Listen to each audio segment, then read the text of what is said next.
जब भी आप रूहानी हिसार की बात करें तो सबसे पहले अपनी हिफाजत का इंतजाम कीजिए, फिर उसके फौरन बाद अपने घर को परेशानियों से बचाइए और फिर अपने बच्चों का रूहानी हिसार बांधने की तैयारी कीजिए। फिर क्या आयतुल कुर्सी ही पढ़ना काफी था या सूरह फलक और सूरह नास भी साथ साथ पढ़नी चाहिए? कभी सोचा आपने कि सूरह इखलास पढ़ना आपको कितनी परेशानियों, कितनी तकलीफों से बचा लेता है? सोचिए बस, या रहमान पढ़ लेने से आपको कितने शैतानों के वार से निजात मिल सकती है, या सलामों पढ़ने से कैसे सुकून और सलामती मिलती है, या हफीजों से मिलता है कैसे हिफाजतों का हिसार, या मोमिनों पढ़ने से कैसे कामयाब मुस्तकबिल यकीनी बनेगा, या रज़्ज़ाक़ों पढ़ने से कैसे बेशुमार रिज़्क़ की फरावानी मिलेगी, या जब्बारों पढ़ना कैसे आपके शदीद तरीन दुश्मनों से आपको हिसार देता है। सारा ही रूहानी हिसार आप तक पहुंचने वाला है पूरी तवानाई के साथ, वो भी पूरी तफसील के साथ। मैं डॉक्टर फहद अरतानी, रोशनी वाला सबसे बड़े इस्लामिक हेल्थ चैनल में आपको खुशामदीद कहता हूं। सबसे पहले आपको सीखना होगा अपना जाहिर यानी के बदनी हिसार। बस आपको सूरह फलक और सूरह नास एक एक दफा पढ़ना है, दोनों हाथों पे दम करना है, पूरे जिस्म पे दोनों हाथों को फिर फेर देना है। फिर पूरा दिन भर कोई भी तकलीफ, कोई भी परेशानी आपको छू भी नहीं सकती, क्योंकि अब आप सूरह फलक और सूरह नास के हिसार में पूरे दिन के लिए आ चुके। फिर सुनिए कि आयतुल कुर्सी जो शख्स रात को सोते वक्त पढ़ लेगा, पूरी रात भर एक फरिश्ता उसकी बलाओं से और शैतानों से उसकी हिफाजत करता रहेगा। और जो कोई भी शख्स 7 मरतबा आयतुल कुर्सी पढ़ के कोई भी मर्द या औरत घर के चारों कोनों पर दम करेगा, उसका घर शैतान के शर से, हासिदों के हसद से, तमाम तर बलाओं से, जादू टोने से भी हमेशा बचा रहेगा। एक आपको आसान सी बात बताता हूं कि आयतुल कुर्सी का पहला जुज़ अल्लाहु ला इलाहा इल्ला हुवल हय्युल क़य्यूम, बस थोड़े से पानी पर 3 मरतबा पढ़कर दम करके पी लीजिए। इस पानी को पीने वाला तमाम तर शैतान के शर से ही बचा रहेगा, आने वाले वक्त के नुकसानात से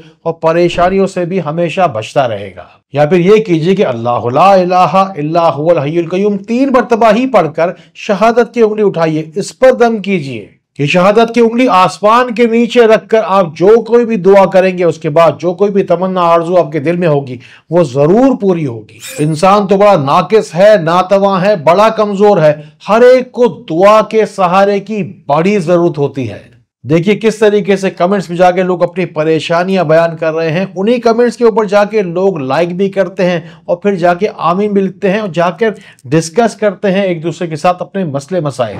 एक खास बात कि किबला लोग बैठकर बावजू होकर सफेद लिबास के साथ जो को भी शख्स सूरह फलक और सूरह नास 40-40 मरतबा पढ़ लेगा, यकीन जानिए कि उसके बाद फिर 40 साल पुराना भी कोई जादू होगा तो वो भी जाता रहेगा। आप तो जानते ही हैं कि पूरा दिन भर सोशल मीडिया के ऊपर लोग फजूल चीजें एक दूसरे को भेजते रहते हैं। आप बस अपनी दुनिया की और आखिरत की भलाई की नीयत कीजिए और शेयर का बटन दबाइए।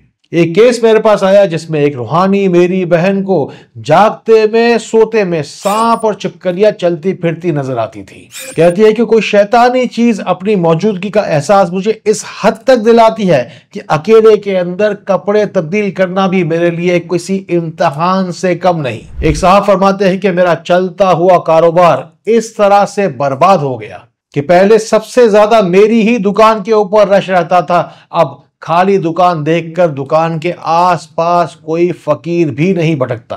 फिर जब इनको रूहानी हिसार मिला तो फिर जाके इनकी जिंदगी को करार मिला।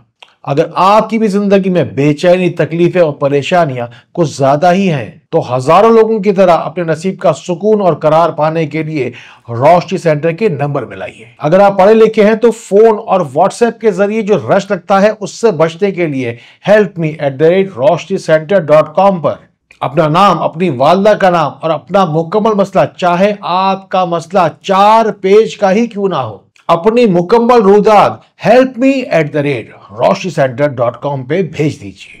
साथ ही साथ अपना व्हाट्सएप नंबर भी आखिरी में मेंशन कीजिए ताकि हमारे इदारे के जरिए से आपको जो जवाब मिले वो व्हाट्सएप के जरिए से आप तक पहुंचाया जा सके। याद रखिए कि जो कोई भी ईमेल हमें 1 से 2 जुमले की बस मिलेगी उसे गैर संजीदा और गैर जरूरी कंसिडर किया जाएगा। हम में से हर कोई शख्स, चाहे वो खास हो या आम, रूहानी हिसार की बेशुमार जरूरत है। इसीलिए हासिदों के हसद और बदनजरों की बदनजीरी से बचने के लिए रूहानी हिसार के कई तरीके आपको सिखाए जा रहे हैं। میرا ہر لفظ آپ کو زندگی بھر بار بار کام آئے گا، اسی لیے ان باتوں کے چھوٹے چھوٹے پوائنٹس لکھ کر اپنے پاس سیو کر لیجئے، یا پھر ضروری موقعوں پر ویڈیو کو روک کر آپ اسکرین شاٹ نکال لیجئے تاکہ آپ کو یہ باتیں آگے چل کر کام آئیں۔ جب اچھی بھلی زندگی سے سکون جیسے چلا ہی جائے تو ہر نماز کے بعد 100 مرتبہ یا اللہ یا رحمان یا رحیم پڑھنا شروع کر دیجئے، یا سلامو پڑھیے اگر زندگی میں بے شمار سکون اور سلامتی چاہتے ہیں۔ یا حفیظ دے گا آپ کو حفاظت کا حصار، بس 33 مرتبہ یا ممین پڑھ لینا آپ کو مصیبتوں سے ہمیشہ بچاتا رہے گا۔ اگر رزق میں روزگار میں طوفانی ترقی چاہتے ہیں تو آج سے ابھی سے ہر نماز کے بعد 111 مرتبہ یا رزاق کو پڑھنا شروع کر دیجئے، اور یا رزاق کو پڑھنا آپ کو ہر طرح کے دشمن اور شیطان سے حصار اور حفاظت عطا کرتا ہے۔ شیطان ہمیشہ انسان کے قلب اور ذہن کو جکڑتا ہے، اس ویڈیو کے ذریعے سے آپ کا یہ مسئلہ بھی حل ہو جائے گا۔ اور سب سے آخر میں سب سے بڑا وظیفہ، جو لوگ بھی محبت کرتے ہیں بہت زیادہ درود شریف سے، تو پہلے کمنٹس میں جا کے درود شریف لکھیے اور اس کے بعد آ کے میری اگلی بات سنیے۔ بس آپ کو اپنی زندگی کا اتنا حساب کتاب کرنا ہے کہ آپ نے اس دنیا میں اس زندگی میں کتنے دن اب تک گزارے ہیں، یعنی کہ سب سے پہلے جتنے بھی سال آپ کی عمر ہے اسے 365 سے ملٹیپلائی کیجئے، پھر بچے ہوئے مہینے اور دن بھی اس میں جا کر جوڑ لیجئے، یعنی کہ پوری زندگی میں آپ نے جتنے بھی دن گزارے ہیں پوری زندگی کی صفائی کی نیت سے اتنی مرتبہ آپ کو درود شریف پڑھنا ہے۔ بس تھوڑے یا زیادہ درود شریف آپ پڑھتے جائیں، تعداد کو بڑھاتے جائیں اور اس تعداد کو آپ پورا کریں جتنے دن آپ نے اس دنیا میں گزارے تھے۔ پھر جیسے ہی درود شریف کی تعداد پوری ہوگی آپ کی رکی ہوئی کوئی نہ کوئی خواہش بھی ضرور پوری ہوگی، اور زندگی بھر کا آپ کے اندر جو کوئی بھی میل کچیل چھپا ہوگا بچا ہوگا وہ بھی صاف ہو جائے گا۔ اس دنیا میں کسی کی بھی زندگی آسان نہیں ہوتی، ہر شخص اپنے حصے کی مشقت کاٹ رہا ہے۔ باقی رہ گیا سوال یہ کہ آپ درود شریف کون سا پڑھیں گے؟ بہتر یہ ہے کہ درود ابراہیم پڑھا جائے، یا آپ کا جو کوئی بھی رنگ نسل یا مسلک ہو اس کے مطابق آپ درود شریف مختصر بھی پڑھ سکتے ہیں۔ بس میری زندگی کا مقصد یہی ہے کہ لوگوں تک پہنچے آسانی کی بات، وہ بھی آسانی کے ساتھ، آپ کو روشنی میں تو میں لا کر رہوں گا۔ السلام علیکم ورحمۃ اللہ۔